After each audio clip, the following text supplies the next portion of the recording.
آج ہم ملیریا پر ذرا گہرائی سے بات کر رہے ہیں، خاص طور پر اس کی جو قسمیں ہیں اور ان سے جڑے خطرات۔ یہ معلومات ایک مضمون پر مبنی ہیں۔ مقصد یہ ہے کہ سمجھا جائے کہ ملیریا اصل میں ہے کیا، کیسے پھیلتا ہے اور کون کون سی قسمیں ہیں اس کی۔ اور ہاں، یہ پاکستان جیسے ممالک کے لیے اتنا بڑا مسئلہ کیوں ہے؟ اور یہ واقعی حیران کن بات ہے کہ دنیا کی تقریباً آدھی آبادی ملیریا کے خطرے میں ہے۔ پاکستان بھی شامل ہے ان ممالک میں۔ تو چلے پھر شروع کرتے ہیں۔ سب سے پہلی بات جو شاید سب کو نہیں معلوم کہ ہر مچھر کے کاٹنے سے ملیریا نہیں ہوتا، ٹھیک ہے نا؟ جی ہاں، یہ ایک عام غلط فہمی ہے۔ بالکل نہیں۔ ملیریا صرف ایک خاص قسم کی مادہ مچھر اینوفیلیز جسے کہتے ہیں اس کے کاٹنے سے پھیلتا ہے۔ اچھا، اینوفیلیز۔ جی، لیکن یہ مچھر خود بیماری کی وجہ نہیں ہے۔ یہ تو صرف یوں سمجھیں ایک ذریعہ ہے، ایک کیریئر۔ اصل مجرم تو ایک بہت ہی چھوٹا سا جاندار ہے، ایک پیراسائٹ۔ طبی زبان میں پلازموڈیم کہتے ہیں۔ پلازموڈیم۔ جی، یہ پیراسائٹ مچھر کے ذریعے ہمارے خون میں آ جاتا ہے اور وہیں اپنی خوراک لیتا ہے اور بڑھتا ہے۔ اچھا، تو مچھر صرف ایک کہہ لیں ڈیلیوری بوائے ہے، اصل مسئلہ وہ چھوٹا سا پیراسائٹ ہے۔ بالکل بالکل۔ اور سنا ہے کہ اس پیراسائٹ کی بھی کئی شکلیں، مختلف قسمیں۔ ہاں جی، بنیادی طور پر 5 اقسام ہیں جو انسانوں کو متاثر کرتی ہیں: پلازموڈیم ویویکس، پلازموڈیم اووالے، پلازموڈیم ملاریائے، پلازموڈیم فیلسیپیرم اور ایک نسبتاً نئی قسم پلازموڈیم نوویلسائی۔ 5 الگ الگ قسمیں، واہ! اچھا، تو ان میں سے کون سی سب سے زیادہ عام ہے؟ جس کا سامنا زیادہ لوگوں کو ہوتا ہے؟ سب سے عام قسم دنیا بھر میں وہ پلازموڈیم ویویکس ہے۔ ویویکس؟ اچھا جی۔ لیکن جو سب سے خطرناک ہے، جو جان لیوا ثابت ہو سکتی ہے، وہ ہے پلازموڈیم فیلسیپیرم۔ فیلسیپیرم، یہ زیادہ خطرناک ہے؟ جی ہاں، یہ زیادہ تر اموات کا ذمہ دار ہے، خاص طور پر افریقہ میں یہ بہت زیادہ ہے۔ یہ فیلسیپیرم، یہ اتنا زیادہ خطرناک کیوں ہے؟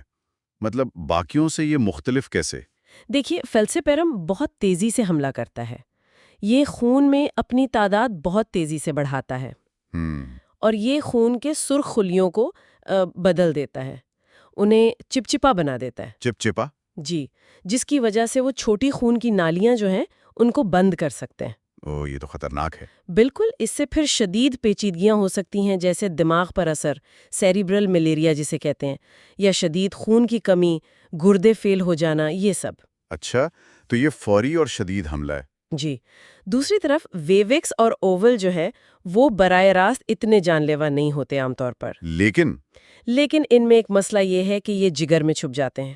جگر میں؟ جی، مہینوں یہاں تک کہ سالوں بعد بھی یہ دوبارہ بیماری پیدا کر سکتے ہیں۔ اسے ریلیپس کہتے ہیں۔ اچھا، تو وائیویکس بار بار تنگ کر سکتا ہے، بھلے فوری طور پر اتنا خطرناک نہ ہو۔ یہ تو صحت کے نظام کے لیے ایک الگ ہی چیلنج ہوگا، خاص کر پاکستان جیسے علاقوں میں جہاں سنا ہے وائیویکس زیادہ ہے۔ بالکل صحیح کہا آپ نے۔ فیلسیپیرم ایک فوری ایمرجنسی ہے، وائیویکس ایک مسلسل بوجھ بن جاتا ہے۔ بار بار بیماری، کام کاج، تعلیم سب متاثر ہوتا ہے اور صحت کی سہولیات پر بھی مسلسل دباؤ رہتا ہے۔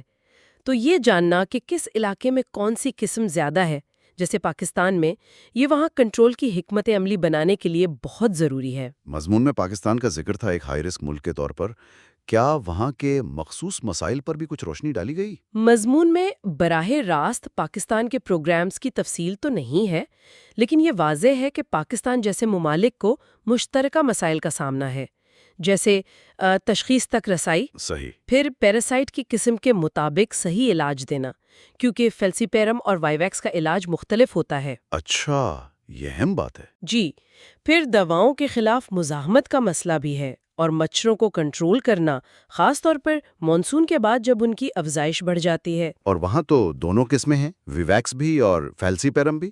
جی ہاں، دونوں کی موجودگی صورتحال کو اور زیادہ پیچیدہ بنا دیتی ہے۔ تو اس کا مطلب یہ ہوا کہ یہ جاننا کہ کون سی قسم کا پیراسائٹ ہے، یہ صرف ایکیڈیمک بات نہیں، اس سے علاج پر براہ راست فرق پڑتا ہے۔ یہ انتہائی اہم ہے۔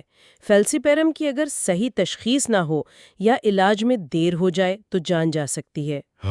اور ویویکس کے لیے بھی وہ جو جگر میں چھپے پیراسائٹس ہیں ان کو ختم کرنے کے لیے ایک خاص دوا دینی پڑتی ہے تاکہ بیماری بار بار نہ ہو۔ فیلسیپیرم میں اس کی ضرورت نہیں۔ تو صحیح تشخیص پہلا قدم ہے، سب سے ضروری۔ بالکل، پہلا اور سب سے اہم قدم۔ یہ سب جان کر حیرت بھی ہوتی ہے۔ ہمیں وجہ پتہ ہے، یعنی پلازموڈیم پھیلانے والا پتہ ہے، اینوفیلیز مچھر قسمیں معلوم ہیں، ان کے خطرات پتہ ہیں۔ یقیناً، اور یہ فرق سمجھنا بہت ضروری ہے۔ کون سی قسم عام ہے، کون سی جان لیوا، کون سی فوری حملہ کرتی ہے، کون سی بار بار آتی ہے۔ یہ صرف ڈاکٹروں کے لیے نہیں بلکہ پبلک ہیلتھ کی پوری کوششوں کے لیے کلیدی حیثیت رکھتا ہے۔ جو ہمیں آخر میں ایک سوچنے والے نقطے پر چھوڑ جاتا ہے۔ اتنی ساری معلومات کے باوجود ملیریا آج بھی دنیا کی آدھی آبادی کے لیے ایک بڑا خطرہ کیوں ہے؟